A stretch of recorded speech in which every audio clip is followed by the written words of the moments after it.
টিসিবির মাধ্যমে আমরা যে কাজটা করি সেটি হলো বাংলাদেশের নিম্নবিত্ত এবং প্রান্তিক মানুষ, নিম্ন মধ্যবিত্ত, তাদের কাছে সরকারের সাশ্রয়ী মূল্যে, ভর্তুকি মূল্যে আমাদের খাদ্য সামগ্রী, সিলেক্টেড কিছু নির্বাচিত খাদ্য সামগ্রী পৌঁছে দেওয়ার জন্য একটা কার্যক্রম আমরা পরিচালনা করি।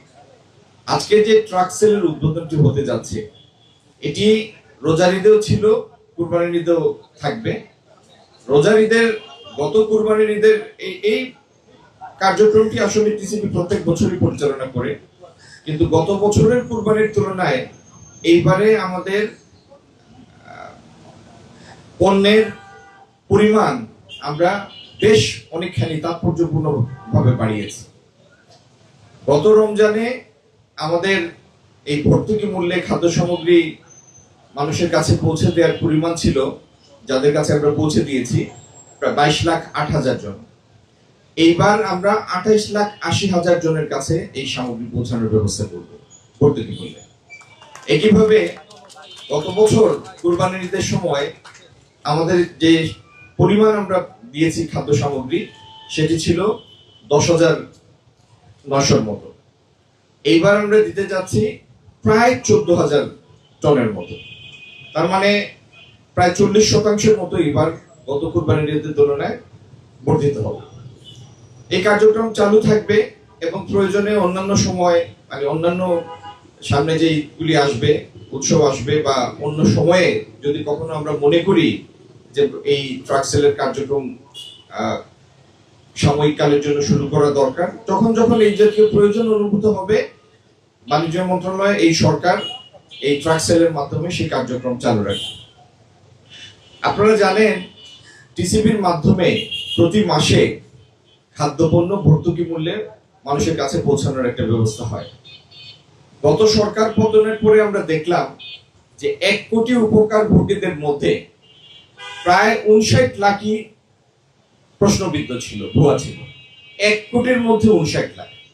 যাই হোক, সেই প্রক্রিয়া পার হয়ে নতুনভাবে একটি প্রশ্নহীন পদ্ধতিতে উপকারভোগীদের নির্বাচন করার মাধ্যমে আজকে পর্যন্ত আমরা সেই সংখ্যা 80 লাখে এনে পৌঁছেছি। আরো 20 লাখকে সেই তালিকার মধ্যে অন্তর্ভুক্ত করা হবে। আমার পাশে মঞ্চে উপস্থিত আছেন টিসিবির চেয়ারম্যান, এই বিষয়ে নিরবিচ্ছিন্নভাবে তারা কার্যক্রম পরিচালনা করছে। একইভাবে টিসিবির ডিলারশিপ যাতে একটি প্রশ্নহীন প্রক্রিয়ার মাধ্যমে, স্বচ্ছ প্রক্রিয়ার মাধ্যমে নির্বাচিত হতে পারে, সে ব্যাপারেও আমরা নীতিমালা প্রণয়ন করছি এবং এটির কাজও অতি শীঘ্রই শুরু হবে। বাংলাদেশে একটা কথা, খুব চালু একটা কথা, যে নিত্য প্রয়োজনীয় জিনিস আমদানি নির্ভর যে সমস্ত পণ্য, যেগুলি ক্যাপিটাল ইন্টেন্সিভ, যেগুলি আনতে অনেক পুঁজি লাগে, সেগুলি একটা সিন্ডিকেটের মাধ্যমে পরিচালিত হয়। এটি একটি প্রচলিত একটি কথা এবং সাধারণভাবে যখন এটির দাম উল্লঙ্ঘন হয়, তখন মানুষের মধ্যে একটা হতাশা বিরাজ করে যে সরকারের তো নিয়ন্ত্রণ নাই, গুটি কয়েক লোক ইচ্ছা মতো সেই বাজার নিয়ন্ত্রণ করে। এইরকম হতাশাজনক একটা অনুভূতি বাংলাদেশের মতো বিশাল জনসংখ্যার একটা দেশে এটি কাম্য নয়। এবং এই অনুভূতিটাকে বিদায় দেওয়ার জন্য, যাতে এরকম মার্কেটকে ম্যানিপুলেট করতে না পারে, সেজন্য আমরা অত্যন্ত পরিকল্পিতভাবে এগোচ্ছি।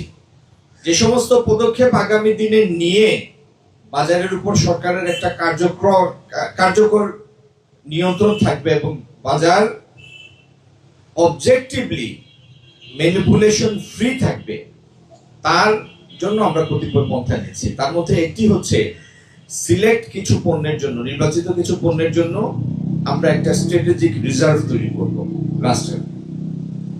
দ্বিতীয় হলো এই যে সাপ্লাই চেইন, একেবারে আমদানি পর্যায় থেকে শুরু করে রিটেইল সেল পর্যন্ত, এই পুরো সাপ্লাই চেইনটিকে আমরা একটা এআই মডেলের মধ্যে নিয়ে আসবো, যাতে সরকার পুরো ব্যবস্থাটি নিবিড়ভাবে পর্যবেক্ষণ করার সুযোগ থাকে সরকারের কাছে। আর তৃতীয়ত, এই ব্যবসার মধ্যে, এই ব্যবসা তো, এটা তো সত্যি, এটা একটা ক্যাপিটাল ইন্টেন্সিভ ইম্পোর্ট, কারণ এক জাহাজ ডাল আনতে কয়েকশো কোটি টাকা লাগে, এক জাহাজ চিনি আনতে বহু টাকা লাগে। সবার পক্ষে সেটি, এই জাতীয় ব্যবসায় যাওয়াও সম্ভব না। আর সব সক্ষম ব্যবসায়ী যে একই ব্যবসায় চলে আসবেন এটাও স্বাভাবিক না।